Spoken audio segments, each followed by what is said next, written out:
Hi, welcome back to the Storehouses of Heaven Bible Study with me, Mary Cremo. We are in Genesis 4, verses 13 through 16.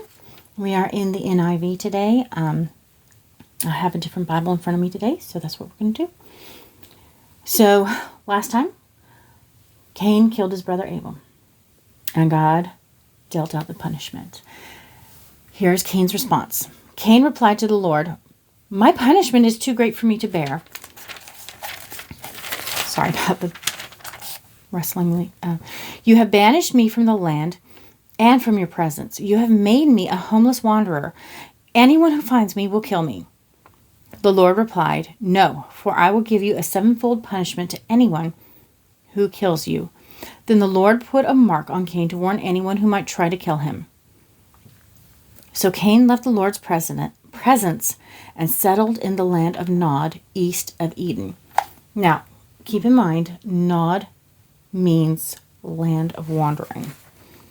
Not land of wandering. It means wandering.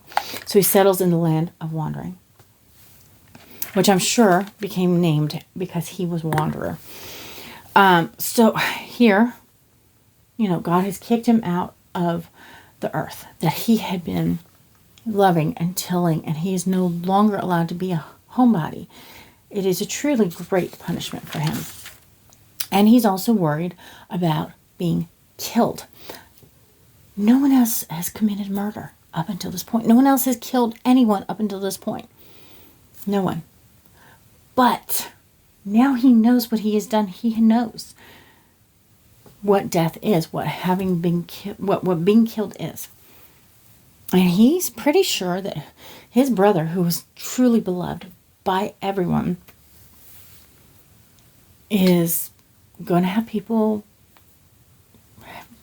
try to take matters into their own hands and kill him just the way he killed his brother. But also, when you have sinned, you kind of expect everybody to live out that sin the way that you did. So if somebody is constantly lying, they expect everybody else to lie. They don't see that anybody else can live and speak the truth and just live in truth. So part of it is a distinct possibility, because the Lord replies that he's going to give a sevenfold punishment to anyone who kills Cain. And he, makes it be known. He tells Adam and Eve and all their kids. Right now, my understanding is Adam and Eve have had a bunch of daughters, but only 2 boys. And as far as we are aware, Cain is the only one to be able to have kids, and sons and all of this stuff. So that's where we are assuming things are, because that is the implication left by this.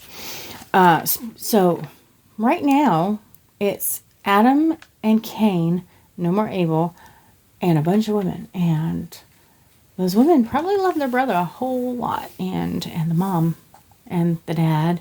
So, everybody might have been wrathful, because a lot of people who see an injustice done will take matters into their own hands. And that's why God's like, nope. And so he put a mark on Cain. Now, we're talking about nobody has a blemish on them. We're in the first beginning stages of the world where everyone is perfect and, has a 6-pack, has no skin blemishes. And so God puts a mark on Cain. I'm not sure what that mark is. It could be something like a mole. It could be that God just touches him and causes a scar or some sort of something. But God makes it very clear there's a blemish on Cain's forehead. And anyone who sees that knows that God touched him, and that man is under God's protection. So in a way, you see that in this conversation, because God is putting that protection on Cain, that Cain has repented. He knows what he's done. He's accepted his punishment, even though he's like, I can't. It's too much. But he's he's taken that punishment. And one of the other really big punishments that I don't hear people speaking of a lot is that he's separated from God. He is separated from God. That is a really big deal. No one has known true separation from God yet, because God still comes and walks and talks with Adam and Eve and Cain and Abel. He's there with people, still talking and walking and spending time with them. And now, because he's been kicked out of this land, he's been kicked out of God's presence. That's a big deal. That is such a big deal. Most people walk without God's presence nowadays, and it's just normal to them. But when you've had it your entire existence, from childhood on, and now he's grown up, and now he's got this emptiness because God is no longer walking and talking with him, that's a big deal. So, I'm going to continue on. Verse 17. And Cain knew his wife, and she became pregnant and gave birth to Enoch. Then Cain founded a city, which he named Enoch after his son. Okay. This is the first time we see Adam and Eve have a grandchild. They don't talk about the women. The reason being, it's not that the women are unimportant to God. Remember, this is God who's telling this to Moses. But God is telling this, we're going into genealogy now. And the reason God is telling this, pardon me, to Moses, here's Adam and Eve. Here is Cain and Abel. Cain's been killed. Cain killed his brother Abel. And now Cain has a son. Yes, there are lots of women. There are lots of women, I'm sure. But these are the men. Right now, on this earth at this time, there are only 3 men that we are aware of. And part of the reason God is giving this genealogy is to help Moses and us know the timeline of the world. These are real people. These are living, breathing people. So Enoch is,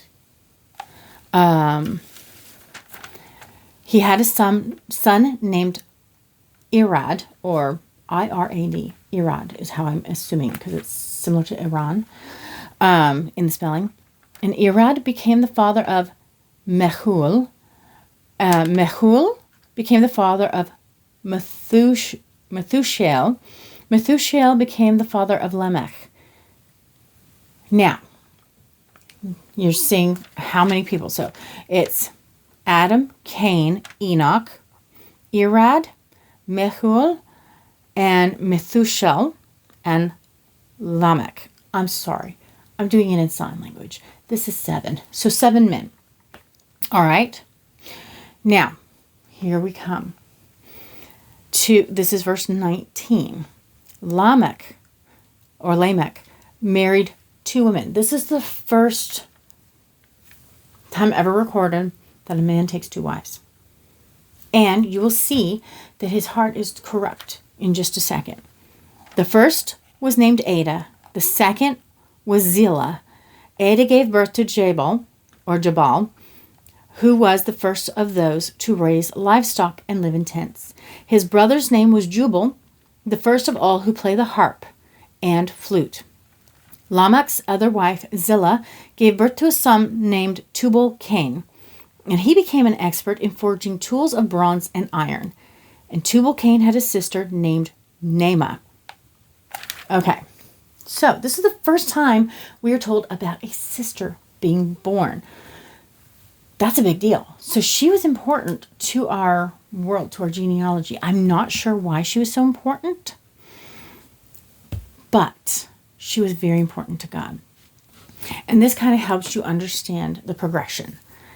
And we're about to see that this man who married 2 wives, which was going against God's plan for marriage, he also then goes and kills someone. But we're going to follow that up in the next chapter. I am kind of skipping through kind of quick because I'm running out of time. And it's hard to do short videos and really dive deep. Hopefully one day I'll figure out how to do longer videos without a huge problem. And I apologize as I'm learning and growing as I'm continuing to do this. So thank you for your patience with me. And we will continue next time. In the meantime, be blessed.